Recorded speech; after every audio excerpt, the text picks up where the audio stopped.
Well, shoot, I just cannot believe it. The Mark II DeLorean Back to the Future Hot Toys, it is here, folks.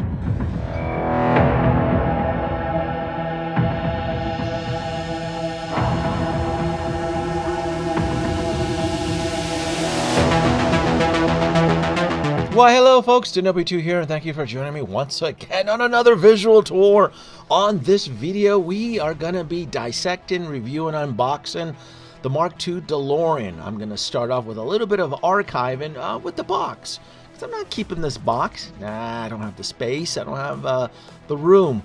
So for future collectors who decide to view this video, they'll be able to research it. As far as weight, size, height, dimension, all that good stuff. First impression, God, I can't believe it's finally here, is the artwork. This is something that's probably been talked about, but I love that they added an art photo. I just hate that they added the old prototype photo of it. It should have been the new one, because I kind of feel from the early reviews I've seen that the hover conversion is just the cat's meow. Mr. Fusion, my arch enemy. Oh man, they did it. It finally made Mr. Fusion. No matter how many times I see this. Oh.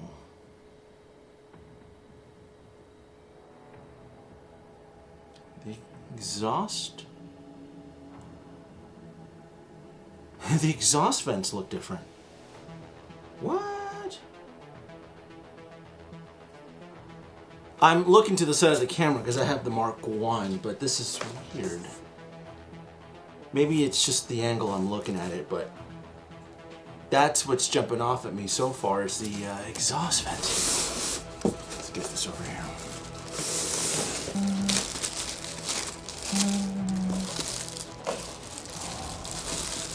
Ooh, look at that fresh smell paint, man. This thing was just recently painted.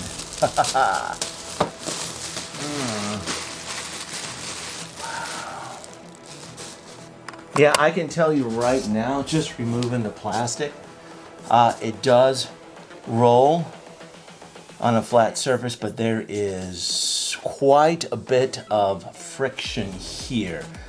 I feel like I have to push on it really hard. It's not like a Hot Wheels where if I can push it and it'll roll. It's not doing that. So it does roll. You can kind of see it's really here. I'll get the other one. I was gonna assemble the vehicle and do the comparison, but I'm just way too anxious here. So there is lots of differences. You know, I've worked with this car. This is the first one. I've worked with this one for so many years. I know the ins and outs, and I don't know if you can see it, but right here, the front mold, it's different than this one. This is more of a pewter gray, pewter silver-ish.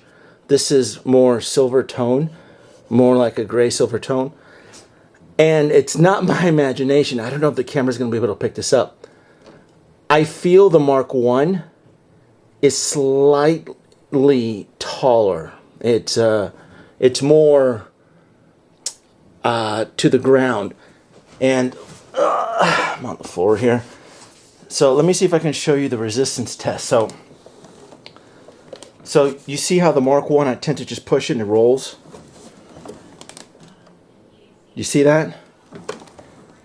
That's why I originally wanted this one for an RC, because I felt this one was more compatible, and I was very skeptical that this would have made a good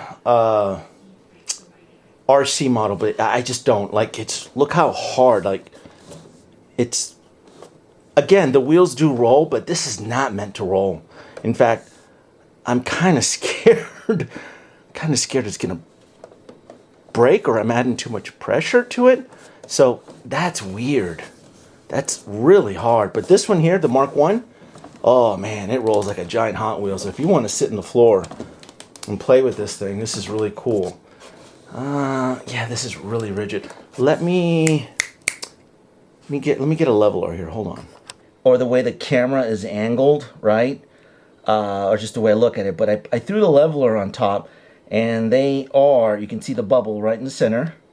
So they're the exact same height. So I'm guessing it's just the camera angles and the way I'm filming this. But just for a weird reason there, I'm like, I think the Mark 1 is taller. I think it's just, but no, it's just the way the camera's just angled. And so I don't know if the camera's going to pick this up, but the paint application on both vehicles seems about right, except this one has more of a brushed stainless steel look. I'll flip-flop back and forth here to show you. Oh, I guess this one does have it too. Maybe it's just more noticeable in the Mark 1. It could also just be just the years I've had it. It's very, yeah. I guess it's just a certain point of view. But the paint applications seem about right, except the front of the vehicle. I don't know if the reason why this molding was changed, if it's to reflect the Mark II when it time traveled, or was it part of the hover conversion? So I'm going to stop here. I'm going to assemble the vehicle, and I'll do some more comparisons because I'm really curious to see what's changed. I mean, you can see the cables right there. Hear me out. Something else that jumps out is the flux band cables. These are more darker, and then the 2015 version here, they added a little bit of color to them and so forth. So that seems to stick out. So that is this is the Mark 1. And this is the Mark II. Wheels look slightly different too. The rubber seems more jet black, and there's some sort of dots or speckling on here. It's different, very different.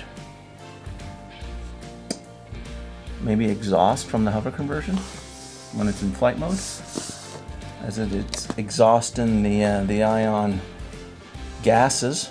That'd be a cool explanation. I don't know if it's canon or not though, but this doesn't bother me. It's just I like noticing the subtle differences though. That's cool. Mr. Fusion. All right, I am testing to see if there is a nuclear reactor hitting on here. So I am applying pressure. This is the stunt vehicle. Any modifications, any drilling, wiring, electrical, it'll be done on this one right here. So I know this is one of the questions that the community was wondering, if there was a plutonium chamber underneath. Let me see if I can use it, because I am applying pressure. I don't mind popping this out if I have to. I'm just curious to see what's underneath there. Maybe there's something I can work with underneath here. But no, it's welded on there tight. Oh yes, curiosity did kill the cat. What you are seeing here, please do not replicate. I am doing this at my own risk. I am taking precautions because I'm kind of curious to see what's underneath the platform here. Also, the possibilities for upgrades, right? Also keep in mind though too that Mr. Fusion is going to go on top of this hole. So it's not like I'm already destroying the Mark II vehicle. I am exploring options. And I really wanted to show you folks underneath, and I tried shining a light. There's just nothing. There's just cables. There's like a circular mold. There is no plutonium chamber. But what I did discover is that I can somehow upgrade the Mr. Fusion, right? Because look, once you put the attachment on there, you don't even see that I actually added a hole on there. But with the power of Cobb Technologies, well, Cobb LEDs, 5 volts, a little bit of magic. Something tends to happen here. Look at that. I already had this prepped up. And if you are able to slip it through said juncture, a little bit of magic tends to happen. Watch and see. We have fusion, folks. We have fusion. Vroom, vroom, vroom, vroom. That is the flight stand, right? I won't be using this, so let's keep that in the foam here for now. I won't be using that. So let's get these flux bands assembled. Holy smack, talk about a blast to the past. I forgot how annoying and how difficult it is attaching these flux bands onto the 1/6 scale DeLorean. Quick tip here, make sure you have a hot air gun right there. It will save you a lot of hassle. It'll avoid damage. The black tube in there becomes easily pliable, and it holds its memory shape once it's applied to heat. Example here, you see that it's tough and rigid. Blast it with a little bit of a hot air, and it makes it super pliable. Very easy. This is something that I remember in the first DeLorean was just a pain in the butt, but my God, a little bit of hot air. And again, it retains this shape and it minimizes the damage. And then same thing for the back too. So link is in the description if you want your own hot air gun. I think this gun was $20 and it works magic. Yes, it is time to peel off the plastic protective film. I've got the flux bands on. Everything else seems to be attached so far. So this is the ASMR portion of the video here as I peel these plastic films off. And I don't have the flight stand because I kind of need more of an elevated level system. So I'm using an old Jedi container to support the DeLorean. It's not very easy, is it? I don't want this thing to tip over. Am I doing this right?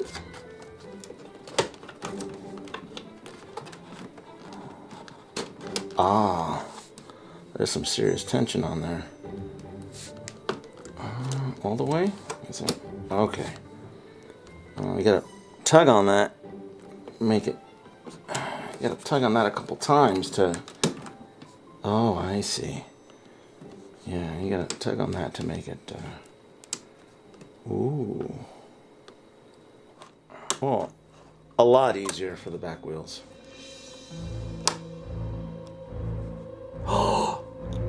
Oh no! Mine's broken!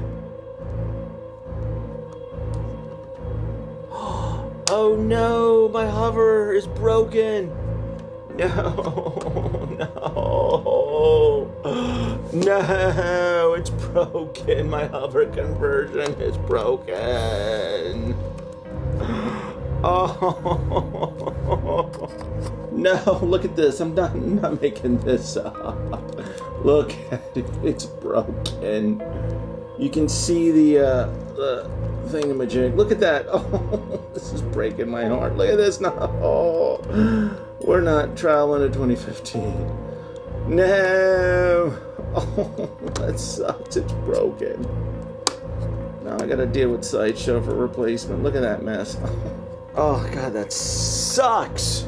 All right, let's check out the other wheel. Oh, man, that bites. Gotta deal with the return now. Oh, bummer.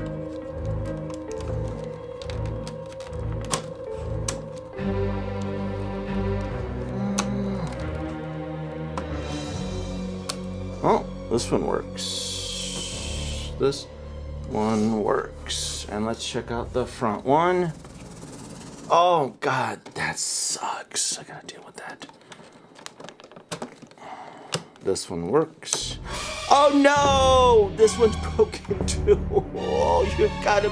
This situation ruined my groove. This essentially killed my enthusiasm, my imagination, everything.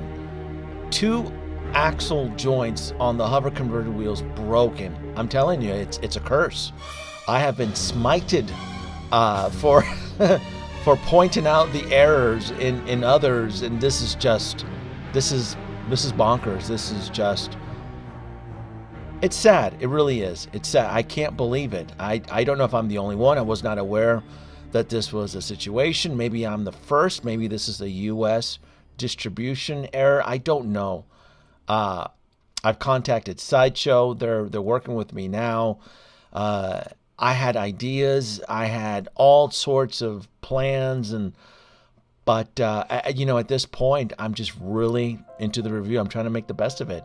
I don't want to do anything else to the vehicle as far as modifications, so I'm studying the lights, right? I know I can fix these thrusters. I know I can.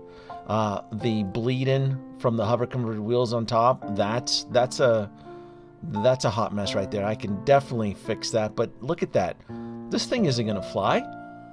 This thing is essentially, it's been struck by lightning 1955 and it's been sent back to 1885. The hover converted, this is horrible. This is horrible.